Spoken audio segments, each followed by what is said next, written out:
আসসালামু আলাইকুম ও রহমতুল্লাহি ওবারাকাতু। ইসলাম গ্রহণ করার অনেক বছর আগে হজরত উমর বিন খাত্তাব রাদিয়াল্লাহু তাআলা আনহু একবার এক ব্যবসায়ী দলের সঙ্গে মাল নিয়ে মক্কা থেকে শামে গিয়েছিলেন। সেই দলের কুরাইশ বংশের আরও অনেক বড় নেতা ছিলেন। এই দল শামের সবচেয়ে বড় শহর দামেস্কে পৌঁছায় এবং সেখানে তাদের মাল বিক্রি করে মক্কার উদ্দেশ্যে ফিরে আসতে শুরু করে। কিছু দূর পথ যাওয়ার পর হজরত উমারের মনে পড়ে যে তার এক আত্মীয় তাকে কিছু স্বর্ণ দিয়েছিলেন যাতে তা বিক্রি করে তার জন্য কিছু কাপড় চোপড় কিনে আনা হয়। তিনি তার দলের সাথীদের বললেন যে তিনি সেই মহিলার কাপড় কেনার জন্য আবার দামেস্কে ফিরে যাচ্ছেন এবং চেষ্টা করবেন দ্রুত ফিরে আসতে। হজরত উমার দামেস্কে ফিরে গিয়ে দেখেন যে বাজার বন্ধ হয়ে গেছে। বাধ্য হয়ে তিনি এক জায়গায় রাত কাটানোর সিদ্ধান্ত নিলেন এবং সেখানেই ঘুমিয়ে পড়লেন। কিছুক্ষণ পর আল্লাহর এক বান্দা সেখানে এলেন এবং হজরত উমারকে জাগিয়ে তুললেন। তারপর তাকে নিজের বাড়িতে নিয়ে গেলেন। তিনি হজরত উমারের খুবই ভালোভাবে আপ্যায়ন করলেন। রাতের খাবার খেয়ে হজরত উমার ঘুমিয়ে পড়লেন আর সেই ব্যক্তি সারা রাত ইবাদতে কাটাইলেন।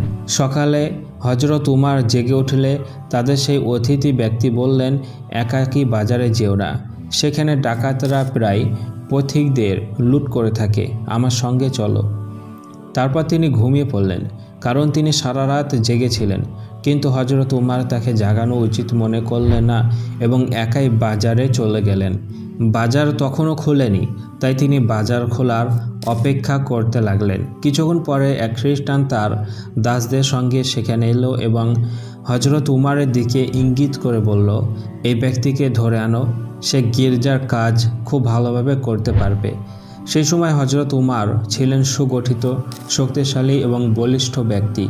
তারপর গোলামরা তাকে ধরে ফেলল এবং এক পুরাতন গির্জায় নিয়ে গেল। সেই খ্রিস্টান তাকে একটি হাতুড়ি দিয়ে গির্জার এক দেওয়াল ভাঙার কাজে লাগিয়ে দিল।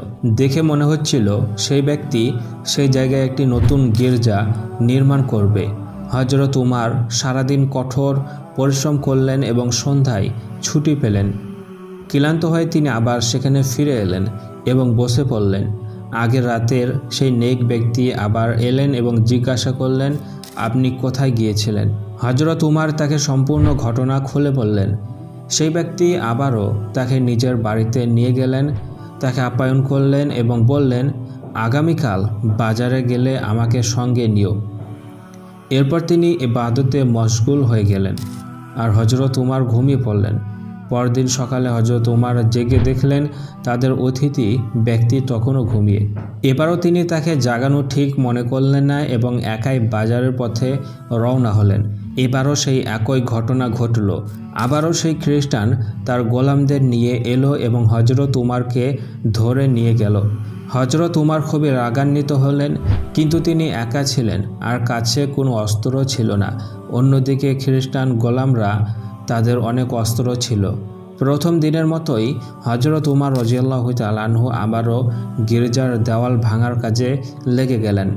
কিছুক্ষণ পর যখন সূর্যের তাপ তীব্র হয়ে ওঠে তখন খ্রিস্টান এবং তার গোলাম তাকে কাজ করতে দেখে সেখান থেকে চলে যায়। হজরত উমার তখন কিছুক্ষণ বিশ্রাম নিতে গির্জার দেওয়ালের ছায়ায় বসে পড়লেন। ঠিক তখনই খ্রিস্টান একটি ঘোড়ায় চড়ে চুপিসারে ফিরে এলো এবং আচমকায় হজরত উমারের মাথায় আঘাত করলো এবং বলল, আমরা সবাই চলে গেছি আর তুমি কাজ ছেড়ে বসে আছো।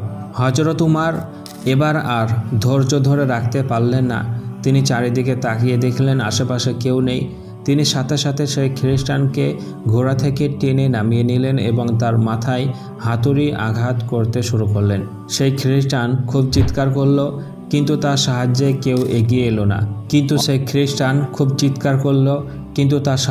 কেউ এগিয়ে এলো না। এরপর হজরত উমার ভাঙা দেওয়ালের একটি ভারী টুকরো তুলে খ্রিস্টানের মাথায় মারলেন। খ্রিস্টান তখনই মারা গেল। তাকে মৃত্যু দেখে হজরত উমার দ্রুত সেখান থেকে পালিয়ে গেলেন এবং যে পথ ধরে দামেস্কে এসেছিলেন সেটি ছেড়ে দিয়ে অন্য একটি পথে চলতে লাগলেন। শহর থেকে কিছু দূরে গিয়ে তিনি এক রোমান ব্যক্তির সঙ্গে সাক্ষাৎ করলেন। যে একটি খচ্চরে বসেছিল সে হযরত উমারের সঙ্গে চলতে শুরু করলো এবং কিছু কথা বলার চেষ্টা করলো, কিন্তু হযরত উমার তার ভাষা বুঝতে পারছিলেন না, আর সেই ব্যক্তিও হযরত উমারের ভাষা বুঝতে পারছিল না। হঠাৎ করেই সেই ব্যক্তি তার তলোয়ারের দিকে হাত বাড়ালো। হযরত উমার বুঝতে পারলেন যে সে আক্রমণ করতে যাচ্ছে। তিনি সাথে সাথে তাকে খচ্চর থেকে টেনে নামিয়ে আনলেন এবং তার তলোয়ার কেড়ে নিয়ে এক আঘাতেই তাকে হত্যা করলেন। এরপর তিনি সেই খচ্চরে চড়ে সামনে এগিয়ে চললেন। এরপর যা ঘটল সে সম্পর্কে হযরত উমার নিজেই বর্ণনা করেছেন। সেই জায়গা থেকে যাত্রা করে আমি একটি গির্জায় পৌঁছালাম। সেখানে একদল খ্রিস্টান বাস করত। আমি গির্জার ভিতরে প্রবেশ করলে তারা সবাই আমার চারপাশে জড়ো হয়ে গেল এবং আমার অবস্থা সম্পর্কে জানতে চাইল। এরপর তারা আমাকে তাদের প্রধান নেতার কাছে নিয়ে গেল। সেই খ্রিস্টান আলেম আমাকে গভীরভাবে পর্যবেক্ষণ করলো এবং বলল, তোমার দেখে মনে হচ্ছে তুমি কোনো এক ভয়ের মধ্যে আছো। আমি বললাম, তুমি কিভাবে বুঝলে যে আমি ভীতু? খ্রিস্টান আলেম বললেন, আপনি যতদিন চাইবেন এখানে থাকতে পারেন, আপনার জন্য কোনো বিপদের আশঙ্কা নেই, আপনি আমাদের নিরাপত্তায় আছেন। এরপর সে আলেম আমাকে তার বাড়িতে অতিথির মতো রাখলো এবং অত্যন্ত যত্ন সহকারে আপ্যায়ন করলো। তারপর সে আমাকে জিজ্ঞাসা করলো, আপনি কে? আমি তাকে বললাম, আমি মক্কার বাসিন্দা এবং কুরাইশ বংশের একজন মানুষ। আমি একটি বাণিজ্য কাফেলার সঙ্গে শামে গিয়েছিলাম। বাণিজ্যের কাজ সম্পূর্ণ করার পর একটি প্রয়োজনে দল থেকে পৃথক হয়ে দামেস্কে ফিরে যেতে হয়েছিল। এখন আমি আমাদের নিজ দেশে ফিরে যাচ্ছি, কিন্তু পথ হারিয়ে এখানে এসে পৌঁছেছি। খ্রিস্টান আলেম আমাকে গভীর মনোযোগ দিয়ে দেখছিল এবং বারবার বিভিন্ন প্রশ্ন করে। আমি সেদিন রাতে খুব আরামদায়কভাবে কাটালাম। সকালে সে আমাকে জিজ্ঞেস করলো, আপনার এখানে থাকার ইচ্ছা আছে নাকি চলে যাবেন? আমি বললাম, আমি এখন আপনাকে বিদায় জানাতে চাই। খ্রিস্টান আলেম তখন তার একটি সুন্দর ও দ্রুতগামী গাধা নিয়ে এলো, যার পিঠে খাবার এবং মূল্যবান উপহার ছিল। তারপর সে বলল, আপনি এই গাধায় সওয়ার হন এবং চলুন। যদি কোনো খ্রিস্টানের ঘরের পাশ দিয়ে যান তবে তারা আপনাকে এই গাধায় দেখে খুবই অবাক হবে। এরপর সে আমার হাত ধরে নির্জনে নিয়ে গিয়ে বলল, আপনার প্রতি আমার একটি অধিকার সৃষ্টি হয়েছে। আমি বললাম, অবশ্যই। তখন সে বলল, আপনি একটি মর্যাদাপূর্ণ জাতির সদস্য, আমার আপনার কাছে একটি অনুরোধ আছে। আমি বললাম, বলুন। তবে অবাক লাগছে, আপনার মতো একজন বড় ব্যক্তি আমার মতো এক অসহায় পথিকের কাছে কী চান? সে অত্যন্ত চূড়ান্তভাবে বলল, শুনুন, আমি এমন একজন ব্যক্তি যাকে আল্লাহ আসমানি গ্রন্থের জ্ঞান দিয়েছেন। আমি আপনার মাঝে এমন কিছু লক্ষণ দেখেছি যা স্পষ্টভাবে ইঙ্গিত করে যে নির্ধারিত সময় পূর্ণ হলে এক বিরাট পরিবর্তন আসবে। তখন আপনি আমাদের দেশের শাসক হবেন এবং সব এলাকা আপনার নিয়ন্ত্রণে থাকবে।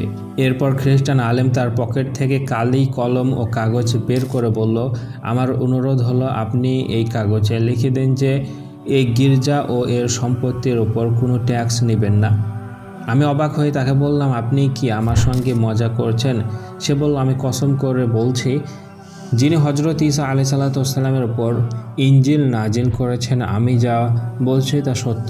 অনুগ্রহ করে আমার অনুরোধ গ্রহণ করুন। আমি তার কথাগুলোকে বিভ্রান্তি মনে করলাম, কিন্তু যেভাবে সে বলল সেভাবে আমি লিখে দিলাম। এরপর আমি গাধায় চড়ে রওনা দিলাম। পথে অনেক খ্রিস্টানের দল আমাকে দেখলো এবং তারা খ্রিস্টান আলেমের গাধায় আমাকে দেখে স্বাগত জানালো। অবশেষে আমি তাবুক পৌঁছালাম। সেখানে আমার কাফেলা একটি কূপের পাশে ক্যাম্প করেছিল। আমাকে দেখে কাফেলার লোকেরা ছুটে এলো এবং আনন্দে বলল, ইবনে খাত্তাব, আমরা তোমার জন্য অপেক্ষা করতে করতে হতাশ হয়ে গিয়েছিলাম। আমরা সেই জায়গায় গিয়েছিলাম যেখান থেকে তুমি দামেস্ক ফিরে গিয়েছিলে, কিন্তু আমরা খুব চিন্তিত হলাম এতদিন তুমি কোথায় ছিলে। আমি তাদের পুরো ঘটনা জানালাম, তবে খ্রিস্টানের সঙ্গে একান্ত কথোপকথনের বিষয়টি প্রকাশ করলাম না, কারণ আমি তার কথাগুলোকে কেবল কল্পনা বলে মনে করেছিলাম। এরপর কাফেলা মক্কায় ফিরে এলো। খ্রিস্টান আলেমের সঙ্গে হওয়া কথোপকথন আমি কখনো বুঝতে পারলাম না। প্রথমে আমি কথা কাউকে বলিনি, কিন্তু কিছুদিন পর আমি আমার এক আত্মীয় সেই মহিলাকে জানালাম যিনি আমাকে সোনা উপহার দিয়েছিলেন। তিনি ছিলেন অত্যন্ত বুদ্ধিমতী। তিনি আমাকে বললেন, ইবনে খাত্তাব, আমি ছোটবেলা থেকেই তোমার মধ্যে ভালো লক্ষণ দেখেছি। আমি একবার স্বপ্নে দেখেছিলাম যে তুমি অনেক লম্বা হয়ে যাচ্ছ এবং তোমার উচ্চতা আকাশ ছুঁয়ে ফেলেছে। তখন আমি স্বপ্নে বললাম, আহ, আমার সন্তানের কি অবস্থা হলো। তখন কেউ বলল, এই ছেলে দুনিয়া ও আখেরাতে কল্যাণ প্রাপ্ত হবে। তখন সেই স্বপ্নের অর্থ আমার বোঝার মতো জ্ঞান ছিল না। মক্কায় এক ইহুদি ও খ্রিস্টান পণ্ডিত ছিলেন যিনি খুবই জ্ঞানী ছিলেন। সাধারণ মানুষ তাকে চিনত না, কিন্তু কুরাইশদের কয়েকজন নেতা তাকে সম্মান করত। একদিন দুপুরে আমি তার কাছে গেলাম এবং বললাম, আমি কিছু কথা আপনার কাছে গোপন রাখতে চাই। তিনি রাজি হলেন। তখন আমি আমার পুরো সফরের ঘটনা বললাম এবং আমার আত্মীয়র স্বপ্নের কথা উল্লেখ করলাম। সব শুনে তিনি বললেন, ইবনে খাত্তাব, যাকে তুমি করমুক্তির চিঠি দিয়েছ, তিনি এই যুগের সবচেয়ে বড় খ্রিস্টান আলেম। তিনি যা বলেছেন সব সত্য এবং দ্রুত তা প্রকাশ পাবে। আর তোমার আত্মীয়র স্বপ্ন থেকে বোঝা যায় যে মক্কায় এক বিরাট বিপ্লব আসবে এবং পৃথিবীর নতুন রূপ নেবে। আমি বাড়ি ফিরে এলাম এবং এই কথা মনে রাখলাম। কিছুদিন পর কুরাইশদের সবাই মুহাম্মদ সাল্লাল্লাহু আলাইহি ওয়াসাল্লাম সম্পর্কে আলোচনা হতে লাগলো। তার রাগান্বিত ছিল যে তিনি নিজেকে আল্লাহর রসুল হিসাবে দাবি করেন, মূর্তি পূজা থেকে মানুষকে বিরত থাকতে বলেন এবং এক আল্লাহর উপাসনার ওপর জোর দেন। দ্রুত ইসলাম প্রকাশ পেল এবং আমি নিশ্চিত হয়ে গেলাম যে খ্রিস্টান আলেম যা বলেছিল তা সত্য হতে চলেছে। নবুয়তের ৬ষ্ঠ বছরে হযরত ওমর রাদিয়াল্লাহু তাআলা আনহু ইসলাম গ্রহণ করেন এবং রাসূল সাল্লাল্লাহু আলাইহি ওয়াসাল্লামের একনিষ্ঠ সাহাবী হয়ে ওঠেন। 11 হিজরিতে রাসূল সাল্লাল্লাহু আলাইহি ওয়াসাল্লাম ইন্তেকাল করেন। এরপর হযরত আবু বকর প্রথম খলিফা হন। 13 হিজরিতে তিনি ইন্তেকাল করলে হযরত ওমর খলিফা নিযুক্ত হন। তার খেলাফতের সময় যখন তিনি শাম সফরে যান, তখন এক বৃদ্ধ, যার চুল তুষারের মতো সাদা হয়ে গিয়েছিল, একদল খ্রিস্টানের সঙ্গে এসে বলল, আমিরুল মুমিনিন, আপনি কি আমাকে চিনতে পারছেন? হযরত ওমর রাদিয়াল্লাহু তাআলা আনহু বললেন, আপনি যদি শামের অমুক শহরের খ্রিস্টান আলেম হন তবে আমি আপনাকে চিনি। তিনি বললেন, জি, আমি সেই খ্রিস্টান আলেম। হযরত ওমর রাদিয়াল্লাহু তাআলা আনহু বললেন, আমি আপনার সঙ্গে করা চুক্তি আজও বজায় রেখেছি। আল্লাহ আমাদের তার রাসূল সাল্লাল্লাহু আলাইহি ওয়াসাল্লামের মাধ্যমে সম্মান দিয়েছেন। তিনি আমাদের ইসলামের দিকে আহ্বান করেছেন এবং আমরা তা গ্রহণ করেছি। এরপর তিনি খ্রিস্টান আলেমকে ইসলামের দিকে আহ্বান করলেন।